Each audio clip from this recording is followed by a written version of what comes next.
Ça y est, le Bitcoin nous a enfin partagé sa clôture weekly et comme vous le savez, on a eu initialement une semaine plutôt baissière, on est allé rechercher les 24 600 $, mais vous allez voir avec moi dans cette émission que finalement, nous avons réussi à trouver une clôture weekly qui est positive et donc qui pourrait nous amener potentiellement de très belles opportunités sur cette semaine. Donc restez bien avec moi jusqu'au bout de cette émission parce que c'est ce qu'on va aller voir ensemble. On va du coup analyser le Bitcoin en weekly, on va voir Ethereum en weekly, le crypto total, on va aller passer la Bitcoin dominance. Et comme d'habitude, on terminera cette émission par le dollar. Alors les amis, si le menu vous plaît, restez avec moi jusqu'au bout de cette émission parce que c'est ce qu'on va aller voir tout de suite. Even when you feel low, you can still go. Even when you feel slow, you can still go. Even when there's no hope, you can still go. I never answer to no, man, I still go. Go, go, go, go, go, go, go, go, go, go, go, go, yo. Hello à toute la team Logique, ravi de vous retrouver dans cette nouvelle analyse du marché crypto-monnaie. On est aujourd'hui le mardi 20 juin 2023 et il est actuellement 9h23 à l'heure à laquelle je tourne cette émission. Alors comme vous le savez les amis, d'habitude la fameuse émission weekly on l'a fait le lundi, mais malheureusement hier je n'étais pas présent, moi j'étais directement à Madrid, c'est vrai que j'ai pas fait beaucoup de stories, pas de vidéos etc, mais j'étais parti un petit peu en vacances, il m'a fallu prendre un petit peu de temps pour moi, mais me voilà de retour en pleine forme, donc on va pouvoir attaquer cette fameuse émission weekly aujourd'hui directement. Et vous avez vu en plus en introduction que le Bitcoin nous a partagé une clôture weekly qui, vous allez voir, est plutôt intéressante, elle est même plutôt bullish, et évidemment on a eu une belle petite jambe baissière, on est allé rechercher les 24 600 $, mais finalement on a complètement changé la donne et ça c'est ce qu'on va voir ensemble. Donc vraiment les amis, restez avec moi jusqu'au bout de cette émission, je vais vous partager entièrement quel est le scénario qu'il pourrait se passer sur le Bitcoin ainsi que sur le marché crypto-monnaie. Et juste avant d'entamer l'émission, n'hésitez pas à laisser votre meilleur like et votre meilleur commentaire, ça soutient un maximum la chaîne et surtout ça me montre tout simplement que vous aimez les émissions. On a un Bitcoin en entrée aujourd'hui, donc sur cette petite revue globale, un Bitcoin avec plus 1,5%, donc on voit qu'il commence à pousser directement en ce départ, en cette entrée de semaine, ce qui est plutôt intéressant. Maintenant, évidemment, attention, vous le savez, on attend de voir concrètement des validations et je vais vous montrer ça directement sur les graphiques. On a quand même un marché crypto-monnaie qui suit petit à petit, comme vous le voyez, c'est plutôt les altcoins qui performent. On a Ethereum qui lui a un petit peu de mal avec 0,4%, mais on voit un Solana qui pousse 3,5%, Avax qui nous pousse 1,1%, on a le Matic qui nous pousse 1,7%, quelques retracements évidemment sur certains actifs qui ont réalisé de grosses performances ce week-end, notamment le Chainlink qui retrace de 1,2%, on a quelques petites performances négatives de Uniswap, 0,8%, et on a ADA Cardano qui suit, mais bref, tout ça pour dire que pour l'instant, ça se passe plutôt bien, le Bitcoin est en train d'essayer de trouver une clôture intéressante, et on a des altcoins qui commencent à potentiellement se retourner, donc clairement, on a peut-être de très très belles opportunités qui s'offrent à nous, et ça, c'est ce qu'on va aller voir ensemble. Juste avant les amis, comme vous le savez, j'ai mis en place la cryptologie expérience investissement. Je vais vous prendre 2 petites minutes pour vous expliquer en quoi clairement est-ce que ça peut vous aider, mais même pas que vous aider, ça peut être un game changer pour vous si vous êtes investisseur du marché crypto-monnaie, si vous avez déjà des capitaux dans le marché ou alors même si vous n'en avez pas encore mais que vous souhaitez le faire. Clairement, ça peut faire la différence et ça va vous permettre d'avoir de réels plans d'action d'investissement et de pouvoir mettre en place tous les outils, toutes les stratégies nécessaires pour avoir un investissement rentable et surtout pour aller chercher de grosses performances. Alors plutôt que de vous expliquer de manière schématique qu'est-ce que c'est et en quoi est-ce que ça peut vous aider, eh bien je vais directement vous présenter ici les avantages de rejoindre une expérience plutôt qu'une formation basique. Le principal avantage que va offrir la cryptologie expérience investissement, ça va être tout simplement son accompagnement personnalisé pour une durée de 3 à 6 mois chaque membre. Donc si vous nous rejoignez, vous allez pouvoir bénéficier directement d'un accompagnement personnalisé sur mesure par l'un de nos experts ou directement par moi-même afin de concrètement suivre votre évolution et surtout vous aider à bien comprendre chaque information et chaque cours que vous allez pouvoir suivre. Vous ne serez donc plus jamais seul, livré à vous-même lorsque vous débutez votre apprentissage, mais vous serez bien accompagné par nos plusieurs experts au travers de plus de 30 cours vidéo ainsi qu'un rendez-vous hebdomadaire comme je vous l'ai expliqué avec moi-même ou avec différents de mes experts. Ensuite, le deuxième avantage réside directement dans l'objectif premier de la cryptologie expérience investissement, c'est-à-dire de permettre à n'importe quelle personne motivée de pouvoir en moins de 5 mois devenir un investisseur intelligent, autonome et surtout rentable. Notre intérêt premier est donc de vous donner clé en main les outils et les connaissances, mais aussi les stratégies nécessaires afin que vous puissiez obtenir des résultats concrets. Plus nous trouvons de moyens pour vous rendre les choses simples, plus nous nous assurons de notre côté que nous allons vous permettre d'obtenir des résultats concrets et ce qui nous permet à nous du coup de valider notre objectif principal qui est clairement de vous permettre d'obtenir des résultats et surtout de passer directement à l'étape supérieure et de faire en sorte de pouvoir pouvoir potentiellement changer de situation financière. Le troisième avantage que nous avons fièrement, c'est évidemment notre groupe privé des futurs investisseurs rentables. Quoi de mieux pour rester motivé et continuer d'avancer vers ses objectifs que d'être entouré de personnes comme vous en plein apprentissage qui partagent leurs résultats et échangent de diverses informations sur le marché crypto-monnaie. Et en plus de ça, ce groupe privé, eh bien je suis directement moi-même présent. Il y a aussi mes experts qui y sont présents afin de pouvoir répondre à toutes vos questions. Donc une fois de plus, vous pouvez clairement obtenir une réponse à n'importe quelle question que vous avez et le tout de manière privilégiée avec clairement des explications et on rentre dans le détail.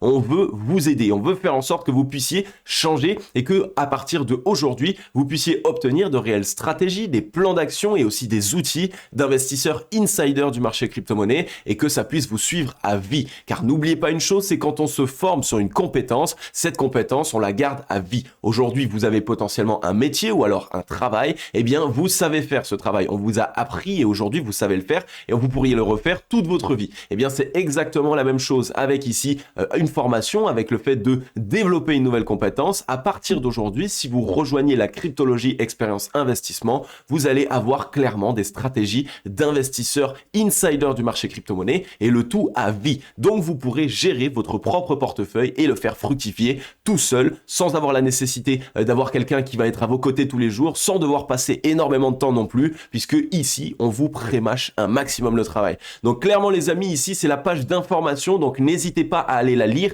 à comprendre à quel point ça peut vous être utile, ça peut complètement changer votre situation. Si aujourd'hui, vous avez 1000, 2000 dollars dans le marché crypto-monnaie, n'oubliez pas une chose, c'est qu'avec les bonnes informations, vous pouvez clairement passer de 1000, 2000 à aller chercher des 15 000, 20 000, 30 000. On parle ici de performance de x10, x15, x20 et étant donné que c'est maintenant le meilleur moment pour pouvoir essayer de saisir des opportunités sur le marché crypto-monnaie, eh bien ce type de performances sont clairement réalisables. x10, x15, x20 sur un bull run complet, c'est le type de performance que nous visons dans la Cryptologie Expérience Investissement. Donc à vous maintenant de vous poser les bonnes questions. Je vous laisse le lien en description, il est aussi en commentaire épinglé pour les personnes qui en ont marre de ne pas comprendre ce qu'il se passe sur le marché crypto, pour ceux qui en ont marre aussi de perdre de l'argent lorsque vous investissez parce que vous ne savez pas dans quoi investir ou comment investir. Les amis, c'est le moment, c'est directement pour vous et ça peut clairement vous permettre de changer de situation.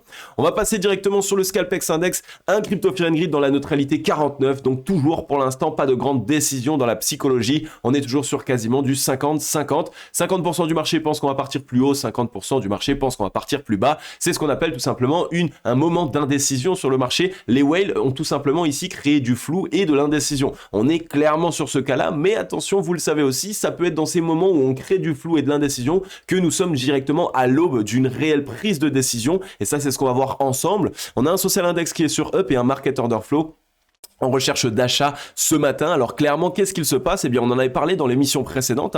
On avait eu ici ce petit W qui est en train de se mettre en place, si je me rappelle bien. Et je vous avais parlé de plusieurs scénarios possibles. Le premier scénario était évidemment que ce petit W nous permette d'aller au-delà du top précédent. Donc clairement ici, ça nous permet de nous remettre dans une dynamique haussière. Et c'est chose qu'on a faite. Et sinon, je vous avais dit que si évidemment on se faisait rejeter du top précédent, on aurait pu ici continuer tout simplement une petite consolidation. Eh bien, on a eu ici une décision qui a été faite puisqu'on est venu chercher les liquidités du top précédent. On a trouvé une clôture 4 heures au-delà du top précédent. Donc actuellement, on a un bottom plus haut l'un que l'autre et on a deux tops de plus en plus haut. Donc on est dans une recherche de dynamique haussière. On est revenu chercher les liquidités aussi jusqu'à ici. Donc toute la partie qu'on avait connue dans cette zone ici jusqu'aux 27 000 dollars. Les liquidités short ont été recherchées. Donc là aussi, plutôt bon signal. On s'attaque actuellement au short. Maintenant, la seule chose sur laquelle il va falloir qu'on s'assure pour avoir une belle reprise haussière et qu'on continue, ça va être de si à ce moment-là on commence tranquillement à retracer, il va nous falloir évidemment trouver un bottom plus haut que les précédents. On veut continuer cette dynamique haussière, c'est-à-dire faire des bottoms de plus en plus haut et des tops de plus en plus haut, donc faire quelque chose comme ça, voilà, ici. Et donc là, on est clairement dans une dynamique haussière, on peut continuer de monter de plus en plus haut avec des bottoms de plus en plus haut et d'aller chasser les stops short avec tout simplement les tops de marché. Maintenant, la deuxième chose, c'est qu'on arrive non loin d'une zone assez importante pour les whales, donc c'est un petit peu maintenant qu'il va falloir qu'on essaye de regarder quelle est la décision qui va être prise, puisque je vous rappelle que tous les rectangles orange que vous voyez ici, donc celui-ci, celui-ci, celui-ci, ce sont tout simplement des zones dans lesquelles les acheteurs, donc les longs, sont piégés. Donc clairement ici, on a un maximum d'acheteurs qui étaient piégés, donc la décision des whales va être assez importante puisque si on vient trouver un rebond et qu'on chasse tout simplement les stops short dans cette zone orange, eh bien on risque de libérer à nouveau des acheteurs. Donc clairement, si on vient à nouveau libérer des acheteurs et donc qu'on permet à des acheteurs potentiellement de sortir de la tête de l'eau, sortir de position ici sur les 27 700 $, eh bien à ce moment-là, on sera de nouveau dans une dynamique qui sera inversée puisqu'on aura de nouveau libéré des acheteurs et donc clairement l'objectif des whales ne sera plus de pousser à la baisse, mais potentiellement d'essayer de réaliser un short squeeze pour s'attaquer cette fois-ci aux liquidités shorts et potentiellement ici au top précédent aux 30 980 $. Donc là, on est sur une belle disposition. Comme vous le voyez d'ailleurs, ce petit retracement viendrait à pic si on venait le faire aujourd'hui, puisque ça permettrait d'avoir tout simplement cette petite figure que vous connaissez maintenant, une épaule, tête, épaule inversée. Donc clairement, une figure de retournement haussière à court terme ici, puisqu'on est en 4 heures, qui pourrait être très intéressante et qui pourrait nous permettre de nous relancer bien plus facilement. Donc on va bien surveiller de ça. Tout ce qu'il nous faut, c'est tout simplement réussir à sauver le bottom des 25 463. Tant qu'on trouve un bottom au-dessus, on est toujours dans une dynamique haussière. Donc clairement, gardez ça en tête ici. Pour l'instant, le Bitcoin est en train de nous montrer de bons signaux. On est revenu d'ailleurs sur une zone de support extrêmement long terme. C'était une résistance précédemment entre les 24 900 et les 25 000 $. Donc clairement, ici, le Bitcoin nous montre de sérieux signes de force à court terme. Maintenant, on va aller voir en weekly pour voir à long terme et à moyen terme à où est-ce qu'on en est. Donc ici, on est sur le Bitcoin en weekly, donc on a une autre clôture hebdomadaire, génial, comme vous le voyez ici, on a une clôture hebdomadaire qui se veut plutôt bullish. Là, on est clairement sur quelque chose d'intéressant puisqu'on a eu une grosse mèche, donc initialement une semaine qui a été remportée par les bears et finalement un énorme rachat qui a été fait. Ce type de rachat est très intéressant puisque comme vous le savez, la plupart du temps, quand on a de très grosses mèches qui sont rachetées, c'est tout simplement un objectif des whales, donc de la smart money. Maintenant, clairement, il va falloir qu'on attende une réintégration du range. Je vais vous remettre un petit peu plus grand le rectangle, donc la borne basse, la résistance ici aux 26 582 $ jusqu'aux 27 000 $. Donc on veut sur cette semaine réussir à trouver une clôture au-delà des 27 000 $. Et une fois qu'on aura ça, ce sera une très très belle disposition. On aura en plus de ça ici une disposition en champ d'œil japonais qu'on appelle une étoile du matin. C'est un champ d'œil japonais de décision de la part des vendeurs, donc de cette semaine ici le lundi 5 juin. Ensuite un champ d'œil japonais d'indécision où il y a eu un vrai combat, celui ici de la semaine du lundi 12 juin. Et ensuite, eh bien on attaque cette semaine et il nous faut clairement ici un champ d'œil japonais de décision de la part des acheteurs et ce qui pourrait nous permettre d'inverser la dynamique. On est revenu en plus de ça retester deux zones de support majeures. La première, les 0,382, donc ici, première zone d'arrêt, vous le savez, quand elle tient, ça montre clairement que, surtout en weekly, la smart money tient tout simplement les dips. Donc à chaque fois qu'on va connaître une correction, potentiellement on va essayer de les racheter et donc de permettre au cours de ne pas venir le céder et de venir encore bien plus bas. Donc 0,382 pour l'instant retest et tenu et en plus de ça, on est revenu chercher la fameuse zone dont on parlait tous, c'est-à-dire ici cette zone qui était anciennement une résistance et qui maintenant est un support. On est revenu la tester et pour l'instant ça a été sauvé. Donc clairement cette zone ici des 25 000 $ a été retestée en tant que support et pour l'instant validée en tant que support. Donc là encore un très très bon signal ici.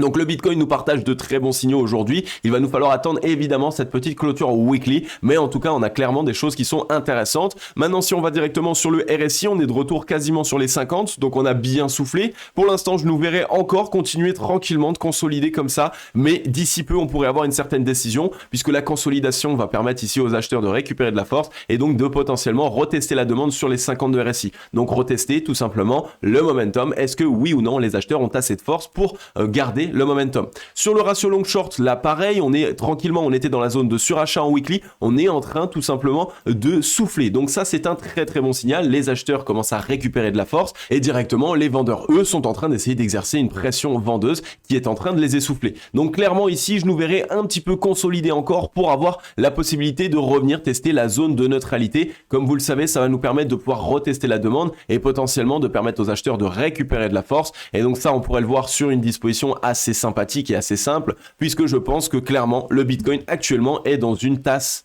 ici la tasse est dans une anse. Donc là pour ma part, je pense que le Bitcoin est dans une tasse et anse. Je vais vous le montrer en daily, c'est un petit peu plus marquant. Regardez ici, est-ce que nous ne sommes pas dans cette tasse et anse? Et bien pour moi, je pense que oui, on a ici cette tasse qui s'est mise en place, donc la grosse consolidation, on a fait une cassure, et là on assiste à la anse tout simplement de consolidation, de récupération de force acheteuse et de retest de support, puisque là, ça nous a permis de nous ramener directement jusqu'au retest de support. Donc on peut rester tranquillement dedans, mais normalement, d'ici peu, on devrait essayer de trouver une certaine résolution haussière. Donc le Bitcoin est dans cette petite asséance, ça pourrait clairement nous permettre aussi de nous attaquer à cette très grosse zone de résistance qui est au-dessus de notre tête, entre les 30 000 et les 35 000 $. Donc on a pas mal de choses qui sont intéressantes. Le retest de la zone de support des 25 000 et qui a été directement racheté. On a les acheteurs qui commencent tranquillement à souffler et à récupérer de la force. Sur le MACD, on voit qu'on était dans un M ici. Je vous en avais parlé, je vous avais dit que ça pourrait être mauvais et qu'il fallait, attention, surveiller la cassure de la zone de neutralité. Pour l'instant, on est à peine à son contact.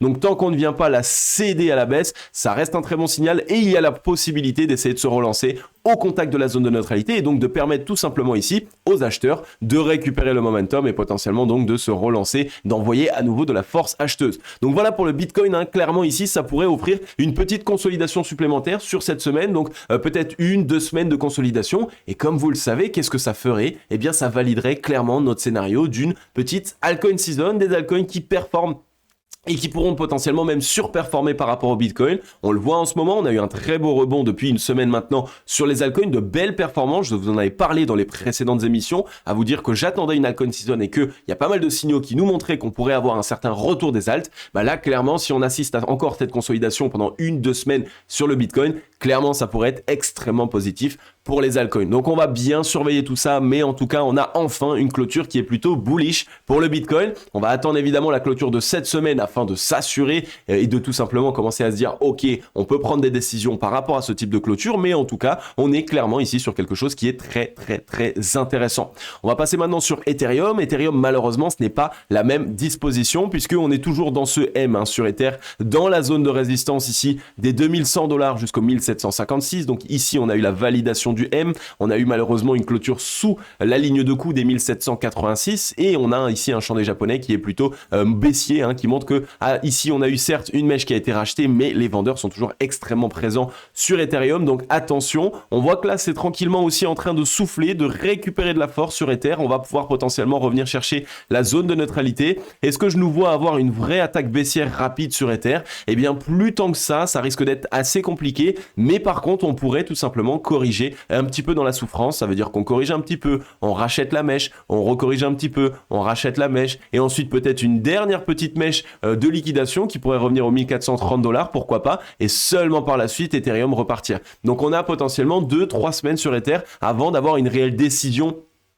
qui pourrait arriver. Donc une fois de plus, on arriverait aux alentours de mi-juillet, peut-être pratiquement fin juillet, et comme vous le savez, c'est généralement ce qu'il se passe, c'est à peu près en fin juillet qu'on commence à essayer de retrouver certaines dispositions et surtout que de l'argent, des liquidités reviennent à nouveau sur le marché. Maintenant sur le RSI, c'est plutôt propre pour l'instant, malgré ce M qui est plutôt moche, on est sur un retour sur les 50 et pour l'instant on tire les 50. Donc comme vous le savez en weekly, les 50 c'est une zone extrêmement importante qui est potentiellement sauvée par les acheteurs. Maintenant il va falloir qu'on surveille ce qu'il se passe. Si on assiste à une cassure et si on casse du coup les 50, on pourrait avoir une petite accélération, comme je vous l'ai dit, et revenir chercher les 1430 $. Mais si on les tient, eh bien on pourrait avoir tout simplement un Ether qui, comme le Bitcoin, se met à consolider tranquillement jusqu'au moment où il aura à nouveau la force nécessaire pour se relancer. Pas grand chose à dire de plus sur Ethereum, à part que pour l'instant, voilà, il est toujours dans son fameux triangle de compression. Donc ici, on vient dans la borne haute, on était dans la borne haute, on a fait un M. Donc maintenant, on pourrait tranquillement, sur quelques semaines, essayer de revenir chercher la trend, là, qui nous maintient à la hausse et qui nous permet d'être dans ce triangle de compression depuis le 13 juin 2022. Et une fois qu'on l'aura retouché, je pense clairement que ce sera le signal sur Ether pour essayer de revenir casser cette zone des 2100 $ et donc pour avoir une potentielle reprise. Ensuite, on va passer directement sur le crypto total. Le crypto total, pareil, on a eu de très bonnes indications. Regardez ici, puisque je vous avais parlé d'un potentiel retest de la zone des 1000 milliards de capitalisation. Et bien, c'est exactement ce qu'on a fait et on l'a fait à 2 reprises. Première reprise ici, on est venu aux 995 milliards, on a trouvé clôture aux 1024 milliards. Deuxième reprise ici, on a eu tout simplement une touche aux 975 milliards, donc on est bien passé en dessous des 1000 milliards et on a finalement trouvé une clôture pareil aux 1024 milliards. Donc là, clairement, on a eu quelque chose qui a été intéressant.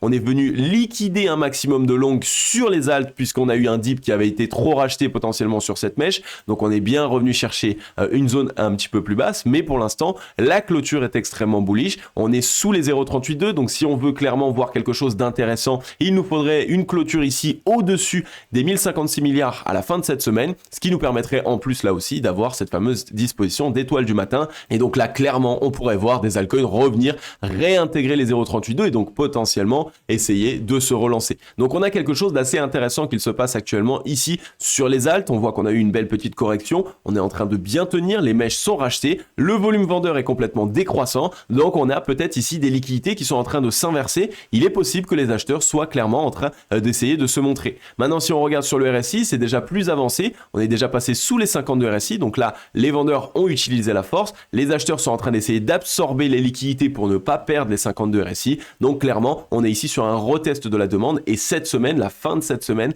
va nous partager la décision finale. Est-ce que ce sont les acheteurs qui ont réussi à récupérer le momentum, ou est-ce que malheureusement, ils ne l'ont pas regagné? Ici, sur le MACD, eh bien, on voit qu'on est à peine venu trouver une cassure de la zone de neutralité, mais une fois de plus, on peut facilement le récupérer sur cette semaine. Donc cette semaine va être extrêmement décisive. C'est cette semaine qui va nous partager si oui ou non, clairement, excusez-moi, les altcoins peuvent nous donner de belles opportunités et si on pourrait rentrer sur les altcoins d'ici peu. Ensuite, on va passer sur le ratio long short rapidement. Ici, c'est un petit peu plus avancé que sur le Bitcoin. On est déjà de retour sur la zone de neutralité. Donc, clairement, on est sur un retest de la demande et en plus, on a des acheteurs qui sont de nouveau de la force. Les acheteurs ont de nouveau de la force. Les vendeurs en ont perdu un petit peu. Donc, on pourrait être clairement ici sur le petit short quiz, sur une belle récupération des altcoins. Là, actuellement, on voit que le momentum est en train petit à petit à nouveau de se diriger pour les acheteurs sur le crypto total. Donc, les altcoins potentiellement pourrait connaître de très belles performances. Maintenant, sur la Bitcoin dominance, on voit que là aussi, on est sur une cassure de la zone de résistance qui était le range entre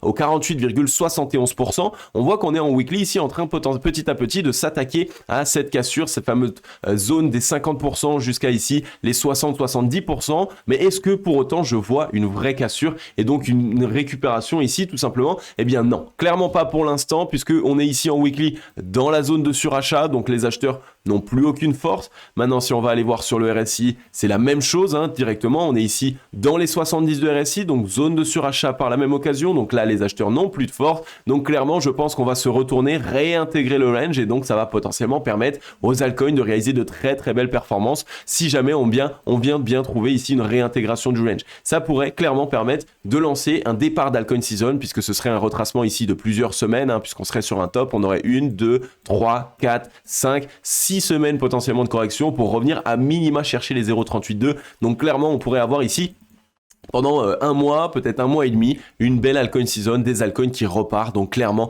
on a de belles opportunités. On surveille bien ça, mais pour l'instant, cette cassure, je n'y crois vraiment pas. On n'a pas encore de signaux qui nous montrent qu'on pourrait s'attaquer ici à cette cassure et surtout commencer à essayer de s'attaquer de nouveau 60-70% de Bitcoin dominance. Les acheteurs n'ont quasiment plus de force. Donc pour l'instant, je pense clairement que nous sommes sur un fake out. On va passer directement maintenant sur le dollar. Le dollar, eh bien, lui aussi nous a partagé une clôture hebdomadaire, mais lui, ça a été une clôture hebdomadaire qui est bearish, donc c'est un super bon signal pour le marché crypto-monnaie. Encore une fois, on a pas mal de signaux qui commencent à être au vert pour le marché crypto, puisque regardez la décision ici du short japonais. On a trouvé une clôture qui nous a ramené aux 102,28 points. Clairement, ici, les vendeurs sont dominants, les vendeurs dominent les acheteurs. On est dans cette disposition de M. On a marqué, comme je vous l'ai déjà montré, le top ici, donc le deuxième top de ce M dans la zone de rechargement vendeuse. Donc clairement ici il y a beaucoup de signaux qui nous montrent que le dollar pourrait continuer et poursuivre sa correction et donc enfin on pourrait voir le dollar connaître sa correction, réintégrer le range et potentiellement aller chercher la zone de rechargement acheteuse entre les 100 points et les 94,85 points. Sur le RSI pareil, retest des 50, on est en train de s'en faire rejeter, on n'arrive pas à les regagner, donc pour l'instant les vendeurs ont le momentum et les vendeurs dominent le mouvement. Sur le ratio long short, on était sur la zone de neutralité et on est en train d'assister à un croisement baissier en weekly, donc le momentum est actuellement de nouveau en train de se déverser pour les vendeurs. Donc clairement ici sur le dollar on a un signal qui est plutôt bearish. On attend pour être sûr et certain une fois de plus la cassure des 101,23 points qui est le bottom précédent mais qui constitue aussi évidemment la ligne de coup ici du M-top que vous pouvez voir que nous sommes en train potentiellement de mettre en place sur le dollar. Donc comme vous le savez, j'attendais clairement une fois de plus un signal bearish sur le dollar avant de pouvoir concrètement changer de biais et donc commencer clairement à vous dire qu'on est ici sur des bonnes dispositions sur le marché crypto. Et ben là, c'est clairement le cas. Donc on est de nouveau de retour potentiellement dans des opportunités sur le marché crypto, un Bitcoin qui pourrait se relancer, mais aussi et surtout des altcoins qui eux pourraient surperformer sur cette semaine et même sur un mois et demi. Et franchement, ça fait super plaisir. Ok la team, j'en ai terminé avec cette émission. Comme d'habitude, j'espère qu'elle vous aura plu un maximum. J'espère qu'elle vous aura permis de bien vous repérer sur le marché crypto-monnaie. Alors comme vous l'avez vu, semaine précédente, j'ai pas pu vous faire d'émission. J'étais pas là. J'étais en vacances, j'étais à Madrid. Franchement, c'était super sympa. C'était pas extrêmement reposant parce qu'on a beaucoup fait la fête. Mais en tout cas, c'était super sympa. Et ça a permis quand même un petit peu de souffler, de se calmer tranquillou. Donc clairement les amis, je suis de retour avec la patate. Donc comme d'habitude, vous le savez, on est mardi. Donc la prochaine émission, ce sera soit demain si vraiment il y a du contenu, mais sinon ce sera jeudi. Et pour les personnes qui n'ont pas envie d'attendre autant de temps avant d'avoir une émission, eh bien n'hésitez pas aussi à nous rejoindre sur le groupe Telegram qui est tout à fait gratuit. Il y a aussi le lien en description et en commentaire épinglé. Donc voilà les amis, je vais pas m'écourter sur la conclusion, un tout petit peu de fatigue qui commence à arriver, mais en tout cas je vous dis directement à jeudi les amis dans la prochaine émission. C'était Cryptologique, je vais vous souhaiter à tous et à toutes une agréable journée ou une agréable soirée. Ciao.